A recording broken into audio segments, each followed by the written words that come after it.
Hi there, trombone players.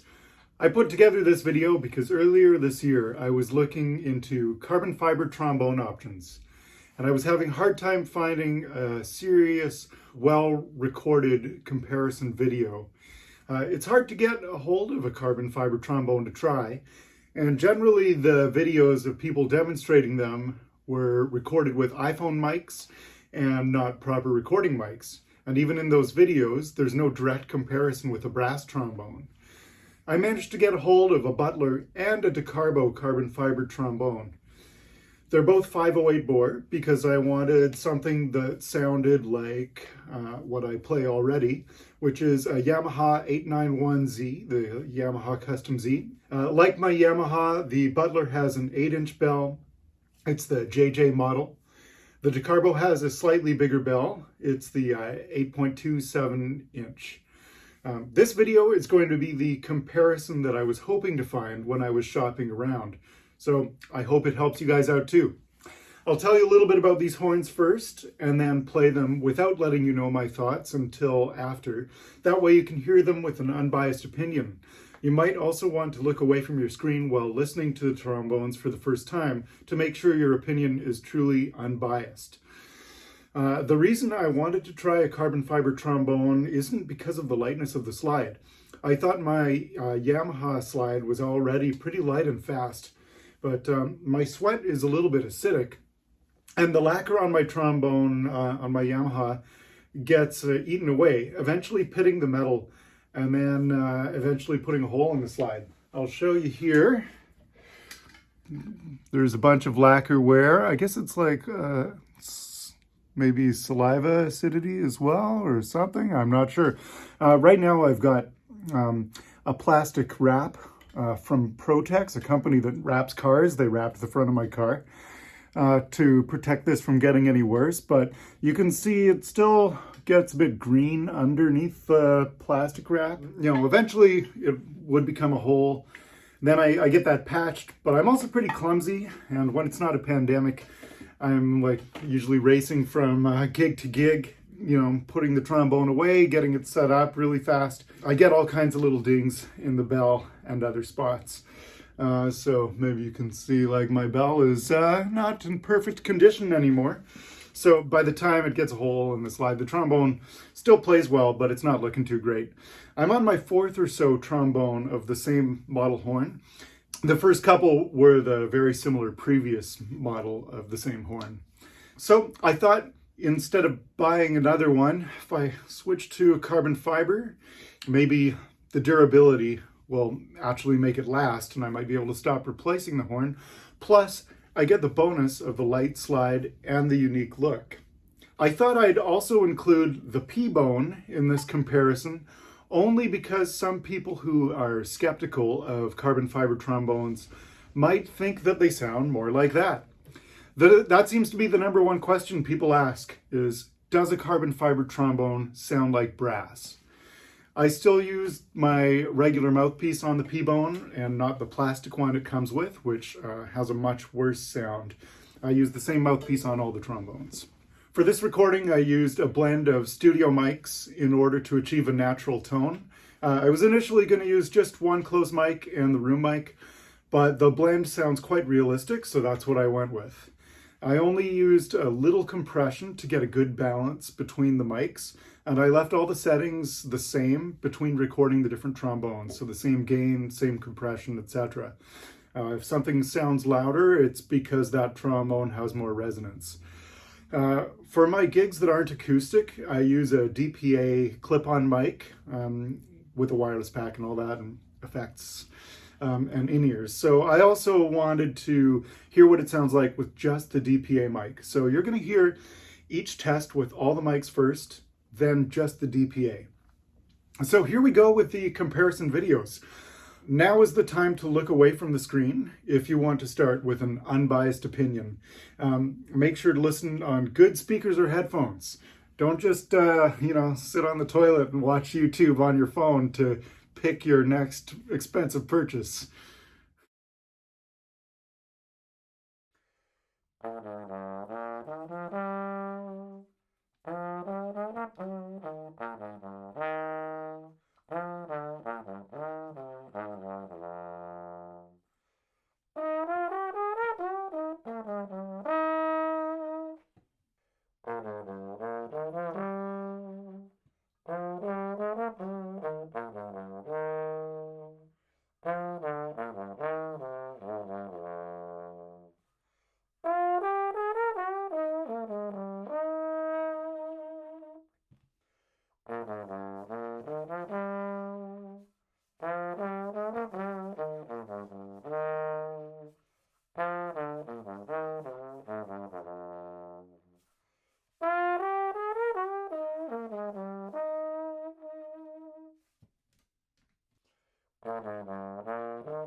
All right, so I think the first thing you probably noticed in these comparisons is how similar they all are. Even the P-bone doesn't sound that bad with my usual mouthpiece. So just to get it out of the way, let's start with the P-bone in my summary here. As I said, I only included this because people skeptical about the carbon fiber trombone might assume it sounds like a P-bone. And actually, the tone of the P-bone really isn't that bad. Though there's some notes that don't speak very well. That's definitely a thing. And the slide is just awful. Absolutely awful. It's slow. It's noisy. Oh, it's terrible. The P-bone is just a toy. So let's just eliminate that immediately. Next, I should tell you a little bit about my Yamaha Custom Z. Like I said, I've had about 4 of these horns and I found it to be a good, versatile instrument. The slide is light and smooth and I can play fast with a brassy tone when I want it, but also a rich tone. It's worked out well for me for many years of playing. The only real downside being that I've had to replace it every once in a while. But if you don't have the sweat acidity problem and you're not clumsy like me, then it could be a great horn for you. And by the way, I played all of them with this mouthpiece, which I think gives me a warmer tone than the cup mouthpiece that the Yamaha comes with. All right, now the DaCarbo. This is just an absolutely beautiful instrument. Looking at the detail of the carbon fiber, the combination of carbon fiber and brass, right, and the whole presentation. This instrument looks like a work of art. It has a rich, dark sound that is absolutely a contender against brass trombones. The price is $53.80 US, and it really feels like an instrument of that value. It's extremely well built and designed. It is unexpectedly heavy. It feels like it's around the same weight as my Yamaha trombone, which I didn't expect. The slide portion, definitely a bit lighter and faster. The case it comes with is a bit overkill in my opinion. It's a big case, heavy too actually by itself, which I think could fit a trigger trombone inside. It's not super form-fitting, and there's a bit of empty space here that's not really that usable because it's where the rest of the trombone would go, so it's empty and it has to stay empty because you put other stuff in there, it'll bang against the rest of the trombone. I think they're using this case because it's a premium case and a lot of people might love it. But personally, I prefer a more form-fitting case because of touring. Space in the van can be limited. And when I fly, I need to be able to put it in the overhead compartment. And this might be too thick, might be fine, but don't want to find out once I get to the airplane. As far as customer service goes, they've been great. In order to try this horn, I sent the company an email asking about the possibility of a trial and what to do about the lacquer issue, since there's still a bunch of metal on this horn. They said if I could connect them with a local music shop, they could send one for me to try. So I got them in touch with Long & McQuaid, which is a big chain of music stores across Canada. They said they had to build the horn, just a stock one for me to try with, nothing special about the lacquer, but it only took a few weeks before I received it. When I had a few questions about the horn, they responded right away. They've been absolutely great. About the acidity issue, they said they could do extra coats of lacquer under high heat, and they're confident that would solve my issue. And finally, the Butler. First impression of this horn, it is shockingly light. I knew it would be light, but to actually feel it in my hands, it's just incredible. It's about as light as the P-bone. So I think the first thing about playing it is convincing my brain that it's not a toy. It's like how back in 2015, there were articles about how Beats Solo headphones contained a couple of metal weights just to make them feel more valuable because they're heavier. You can look those articles up. There's a subconscious feeling that something with more weight is worth more. But this instrument is definitely not a toy. The slide is, of course, incredibly light and fast. Really, really fast. It takes a bit of getting used to because there's no momentum like on my Yamaha trombone. It's almost like I'm playing air trombone. It is almost entirely carbon fiber, with the exception of a couple of nickel parts, which I really like because it will be more durable over the years and able to withstand my clumsiness. Dave Butler assured me that the sweat acidity won't pit the nickel like it does with brass. I'm allergic to nickel, so he coated those parts with a 2-part epoxy clear finish. I like the tone. It's bright, but also warm and rich. I think it's got a good, versatile sound. In order to try this horn, I just had to order one. There's a 14-day trial, during which I can send it back for a full refund. At the time that I did this, I didn't even think of the local music shop option. Maybe if I had tried to sort that out, it would have worked out differently, more like the DaCarbo, but here we are. It's neat that it's actually Dave Butler himself who answers the phone when you call for the company. I sent a deposit back in May 2021, and at the time he thought it would only take 3 weeks, but because of the pandemic and supply chain shortages, I didn't receive this horn until November. It's pretty cool. The serial number of this horn is 24. 24! Yeah, I think the JJ model is a more recent addition to their selection, but hey, how about that? Take that, 25. The case it comes with is more form-fitting than the DaCarbo. I should have no problem fitting this in an overhead compartment when flying. One funny thing about it is that no signature was required when FedEx dropped it off. Such an expensive thing, and there it was, just sitting on my front steps. They didn't even ring the bell. Of course, it's a trombone, so it didn't get stolen. When I went out there to get it, there was a second one there. There you go. Didn't think there would be any jokes in this video, did you? Instead, you got the same dumb trombone joke you've heard a million times. Actually, there was a time I was playing with a famous rock band, and all our gear was left in a truck overnight, and their guitars got stolen. My trombone was still there, so there you go. In conclusion, I'm going with the Butler. I'm going to stick with this horn. I'm not going to return it. The DaCarbo is a beautiful instrument, and the company has been great sending a trombone for me to try. The rich, dark tone is very beautiful, but on the gigs I do, which are mainly pop, funk, jazz, that kind of thing, I think the brighter tone of the Butler will be more versatile and suitable. If I was doing a lot of ballad or classical playing, the DaCarbo might be the better way to go, but that is entirely personal preference. Other players might want to play those same styles with the tone of the DaCarbo. So you'll want to listen carefully to the different tone of these instruments and make up your own mind about what suits your playing style. And of course, both companies have different options. Butler also makes just the outer slide to match your existing horn. I do like the slide of the Butler better since it's noticeably lighter and faster, way lighter and faster than my Yamaha and the DaCarbo.